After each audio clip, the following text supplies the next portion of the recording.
ನಮಸ್ಕಾರ ಪ್ರೇಕ್ಷಕರೇ, ನೀವು ನೋಡುತ್ತಿರುವುದು ಜಾಗತಿಕ ನ್ಯೂಸ್. ಭಾರತದ ಪಶ್ಚಿಮ ಭಾಗದಲ್ಲಿ ದೇವಿ ಆರಾಧನೆಯ ಶಕ್ತಿ ಸ್ಥಾನವಾಗಿ, ಶೌರ್ಯ ಮತ್ತು ಭಕ್ತಿಯ ಸಂಗಮವಾಗಿ ಶತಮಾನಗಳಿಂದ ನಿಂತಿರುವ ಒಂದು ಪವಿತ್ರ ಭೂಮಿ. ಅದು ತುಳಜಾಪುರದ ಶ್ರೀ ಅಂಬಾ ಭವಾನಿ ದೇವಾಲಯ.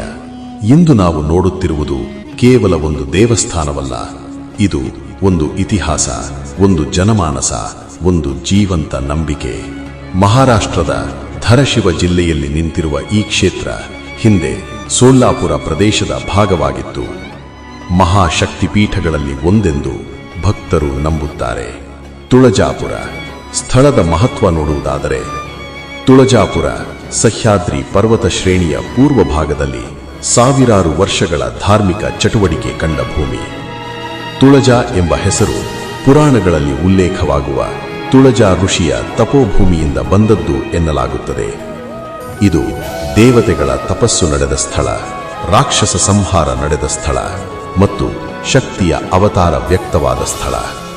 ಇಲ್ಲಿನ ಪರ್ವತಗಳು, ಗುಹೆಗಳು, ಹಳೆಯ ಶಿಲೆಗಳು ಎಲ್ಲವೂ ಇತಿಹಾಸದ ಮೌನ ಸಾಕ್ಷಿಗಳು. ಪೌರಾಣಿಕ ಹಿನ್ನೆಲೆ ನೋಡುವುದಾದರೆ, ಮಹಿಷಾಸುರ ವಧೆ. ಪುರಾಣಗಳ ಪ್ರಕಾರ ಮಹಿಷಾಸುರ ಎಂಬ ದೈತ್ಯ ದೇವಲೋಕವನ್ನೇ ಆಕ್ರಮಿಸಿ ದೇವತೆಗಳನ್ನು ಭಯಭೀತಗೊಳಿಸಿದನು. ಬ್ರಹ್ಮ, ವಿಷ್ಣು, ಮಹೇಶ್ವರರ ಶಕ್ತಿಯ ಸಮಾಗಮದಿಂದ ಒಂದು ಮಹಾಶಕ್ತಿ ಜನ್ಮ ತಾಳಿತು. ಅವಳೇ ಮಹಿಷಮರ್ದಿನಿ ಅಂಬಾ ಭವಾನಿ. ತುಳಜಾಪುರ ಪ್ರದೇಶದಲ್ಲಿಯೇ ಅಂಬಾದೇವಿಯು ಮಹಿಷಾಸುರನೊಂದಿಗೆ ಯುದ್ಧ ಮಾಡಿ ಅವನನ್ನು ಸಂಹರಿಸಿದಳು ಎಂದು ನಂಬಿಕೆ. ಆ ಕಾರಣಕ್ಕೆ ಇಲ್ಲಿನ ದೇವಿಯ ವಿಗ್ರಹವು ಯುದ್ಧ ರೂಪದಲ್ಲಿದೆ. ಕೈಯಲ್ಲಿ ಖಡ್ಗ, ತ್ರಿಶೂಲ, ಚಕ್ರ. ಇದು ಶಾಂತಿಯ ದೇವಿಯಲ್ಲ, ಇದು ಧರ್ಮ ರಕ್ಷಕ ಶಕ್ತಿ. ದೇವಾಲಯದ ನಿರ್ಮಾಣದ ಇತಿಹಾಸ ತಿಳಿಯಲೇಬೇಕು. ಐತಿಹಾಸಿಕ ದಾಖಲೆಗಳ ಪ್ರಕಾರ ಈ ದೇವಾಲಯದ ಮೂಲ ರಚನೆ ಸುಮಾರು 12ನೇ ಶತಮಾನಕ್ಕೆ ಸೇರಿದೆ. ಕರ್ನಾಟಕದ ರಾಜ್ಯ ಮನೆತನವಾದ ಚಾಲುಕ್ಯರು ಮತ್ತು ಯಾದವ ವಂಶಗಳ ಕಾಲದಲ್ಲಿ ಈ ಕ್ಷೇತ್ರಕ್ಕೆ ರಾಜಾಶ್ರಯ ದೊರೆಯಿತು. ಕಲ್ಲಿನ ಶಿಲ್ಪಕಲೆ, ಗರ್ಭಗುಡಿಯ ವಿನ್ಯಾಸ, ಮಂಟಪಗಳ ನಿರ್ಮಾಣ ಎಲ್ಲವೂ ಮಧ್ಯಯುಗೀನ ದ್ರಾವಿಡ ಶೈಲಿಯ ಪ್ರಭಾವ. ಕಾಲಕ್ರಮೇಣ ಬಹು ರಾಜವಂಶಗಳು ದೇವಾಲಯವನ್ನು ಪುನರ್ನಿರ್ಮಿಸಿದರು, ವಿಸ್ತರಿಸಿದರು. ಛತ್ರಪತಿ ಶಿವಾಜಿ ಮಹಾರಾಜರು ಮತ್ತು ಭವಾನಿ.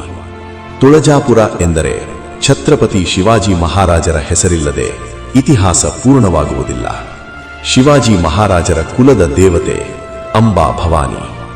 ಜನ್ಮದ ಮುನ್ನದಿಂದಲೇ ಮಹಾರಾಜರ ಮೇಲೆ ಭವಾನಿಯ ಆಶೀರ್ವಾದವಿತ್ತು ಎಂಬ ನಂಬಿಕೆ. ಪೌರಾಣಿಕ ಕಥೆಗಳ ಪ್ರಕಾರ ಭವಾನಿ ದೇವಿಯೇ ಛತ್ರಪತಿ ಶಿವಾಜಿ ಮಹಾರಾಜರಿಗೆ ಭವಾನಿ ಹೆಸರಿನ ತಲವಾರನ್ನು ನೀಡಿದಳು. ಅದು ಕೇವಲ ಶಸ್ತ್ರವಲ್ಲ, ಅದು ಸ್ವರಾಜ್ಯದ ಸಂಕಲ್ಪ. ಇಂದೂ ಕೂಡ ತುಳಜಾಪುರದ ದೇವಾಲಯ ಮರಾಠ ಸ್ವಾಭಿಮಾನ ಮತ್ತು ಶೌರ್ಯದ ಸಂಕೇತ. ಜನಸಾಮಾನ್ಯರ ನಂಬಿಕೆಗಳ ಕುರಿತಾಗಿ ತಿಳಿಯಲೇಬೇಕು. ತುಳಜಾಪುರದ ಅಂಬಾ ಭವಾನಿ ಜನರ ಪಾಲಿಗೆ ಕೇವಲ ದೇವಿಯಲ್ಲ, ಅವಳು ದುಃಖ ನಿವಾರಿಕೆ, ನ್ಯಾಯದ ದೇವತೆ, ಸಂತಾನ ಭಾಗ್ಯದ ದಾತೆ, ರೋಗ ನಿವಾರಿಕೆ, ಧೈರ್ಯದ ಶಕ್ತಿ.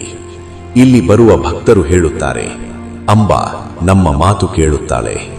ವಿಶೇಷವಾಗಿ ನವರಾತ್ರಿ, ವಿಜಯದಶಮಿ, ಪೌಷಮಾಸ, ಅಮಾವಾಸ್ಯೆ ಈ ದಿನಗಳಲ್ಲಿ ಲಕ್ಷಾಂತರ ಭಕ್ತರ ಪ್ರವಾಹ. ಪಾದರಾಶುಕವಿಲ್ಲದೆ ಪರ್ವತ ಹಾದಿ ನಡೆದು ಬರುವ ಭಕ್ತರು ಇಂದಿಗೂ ಕಾಣಸಿಗುತ್ತಾರೆ. ಇಲ್ಲಿನ ವಿಶೇಷತೆ ಎಂದರೆ ದೇವಿಯ ಮುಖದ ಮುಂದೆ ದೀಪಾರಾಧನೆಗೆ ವಿಶಿಷ್ಟ ಪದ್ಧತಿ. ಭವಾನಿ ದೇವಿಯ ವಿಗ್ರಹ ಚಲಿಸುವಂತಾಗಿದೆ ಎಂದು ಭಕ್ತರ ನಂಬಿಕೆ. ದೇವಾಲಯದ ಒಳಗೆ ಹಿಂದೂ ಮುಸ್ಲಿಂ ಸಮನ್ವಯದ ಐತಿಹಾಸಿಕ ಗುರುತುಗಳು. ಇದು ಕೇವಲ ಪೂಜೆಯಲ್ಲ, ಇದು ಸಂಸ್ಕೃತಿಯ ಸೇತುವೆ.